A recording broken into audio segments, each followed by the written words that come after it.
Гостин во вестите вечерва е Владко Ѓорчев, одговорен за надворешна политика во ВМРО-ДПМН. Добро вечер, господин Ѓорчев. Добро вечер, благодарам за поканата, поздрав до вас и до вашите гледачи. Благодарам. Олерен изјави кога ги давав критериумите за условите или бенчмаркс, бев убеден дека Македонија има капацитет да ги исполни есенва и да добие датум за преговори. Верувавте ли исто како Ирен? Дека има капацитет владата? Па владата не само што има капацитет, туку оваа влада и го докажа тоа. Спроведени се условите, исполнети се бенчмарковите кои што толку ги спомнуваме. Но... Премиерот Груевски, извинете што ве прекинувам, подинамично да ви Да. Дента на извештајот изјави, цитат, не добивме датум, зашто не ги исполнивме политичките критериуми. Токму така, главниот проблем е проблемот со Грција и со името. Добро.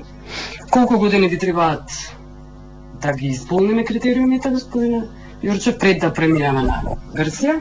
Критериумите се веќе исполнети, го демантирате Груевски кој тврди дека не се исполнети.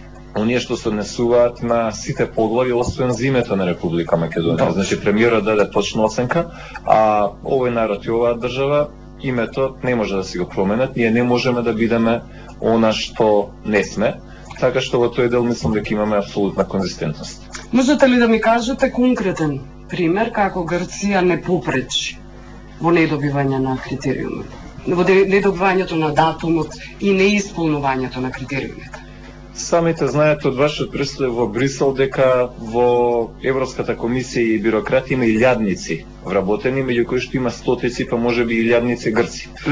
Тие имаат заеднички настап и заедничка агенда, независно дали станува збор за еврокомесар, европратеник, вработен во администрацијата, преведувач или секретар. Уште еднаш ќе ве прашам. Да ми дадете конкретен пример како Грција не попречи. Како не попречи во политичкиот диалог, во недемократските избори, во корупцијата, за кои имаме критики и така натаму и така натаму. Па најконкретно, овие услови кои што Македонија ги исполнува или не ги исполнува, многу повеќе ги исполнува од што некои други земји кои што отпочнаа преговори со Европската унија. Погледнете ги балтичките земји, своевремено 1997 година, Романија и Бугарија исто така. Но можете да дадете, претпоставам, конкретен пример како Грција не попречи во изборите. Да ги имаме најнасилните избори досега во историјата на Македонија. Истина дека навистина имавме проблематични избори во северо-западниот дел на Република Македонија, но факти дека имавме реакција на правната држава како никогаш досега, и со судски пресуди, и со отпочнати процеси, и со санкционирање. Како Грција не попречи во политичкиот диалог? Ние многу пати добивме од повеќе европски инстанции укажување, а вака симплифицирано се следува на тоа, сменете од името, сека заборавиме. Значи, ние не сме подготвени на тоа, затоа што тоа право е на македонскиот народ и на македонските граѓани, а нашиот народ и нашите граѓани апсолутно држат до своето достоинство и до идентитетот на нашиот народ. Кој знаете како рече, не ги правите граѓаните на Македонија глупави, изговорите во Грција не ги барите. Ако биде некој виновен за недобивање преговори, тоа е Македонија, односно македонската влада. Па ние имавме една прилично искрена изјава од министерот за надворешни работи на Франција Кушнер пред 10 дена.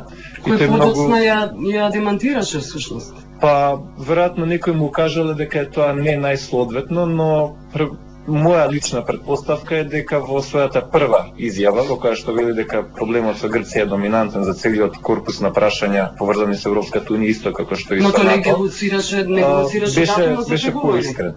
Се однесуваше на либерализација на визите. Се работи за корпус на прашања кои што се поврзани на релацијата Скопје-Брисел, но со прилично големо мешање на Атина. Дали е важно во Македонија да доаѓаат државници, политичари од странство, лидери?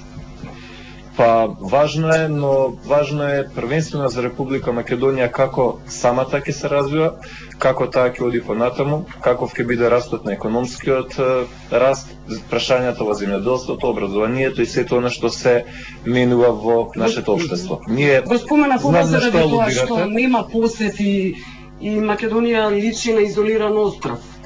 Напротив, Македонија комуницира со светот. А зашто не доаѓаат државници, премиери од други земји, од моćните земји, европски земји и светски?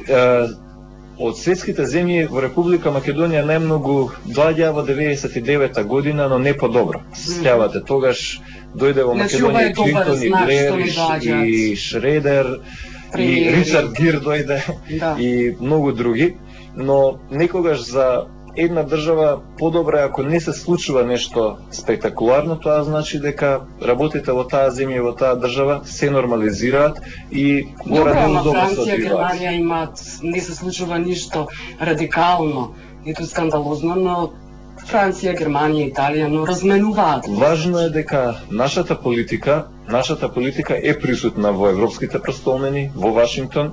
Ние имаме комуникација со нашите сојузници, така што но од друга страна Македонија не може да очекува ист интензитет на комуникација како што имаат земјите членки на Европската унија кои што се дел од таа групација. И последното прашање на Ѓорѓе Спасов, му рековте во рок од 3 години колку колумни објавивте во Сан, Дели Мирор.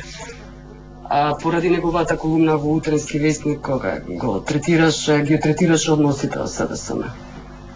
Да, тоа беше една интересна полемика во собранието, тоа беше поради... Не бе прашувам со подпрашање, знаете дека Сан и Дели Мирор се таблоиди жолт печат. И таму амбасадорите кои што повремено објавуваат колумни, но истото се однесува и на Economist, на Financial Times или на било The Times of London и така. Да, но не објавуваат колумни на амбасадори, знаете. Главното е дека имавме една незгодна ситуација во Македонија, кога дел од нашите амбасадори, наместо да објавуваат афирмативни колумни за Република Македонија во светските весници, беа дел од една џудо пресметка во тогашната македонска опозиција во двете фракции. Мораме да ставиме крај, се надевам дека не сакате амбасадорите во жолтиот печат да објавуваат.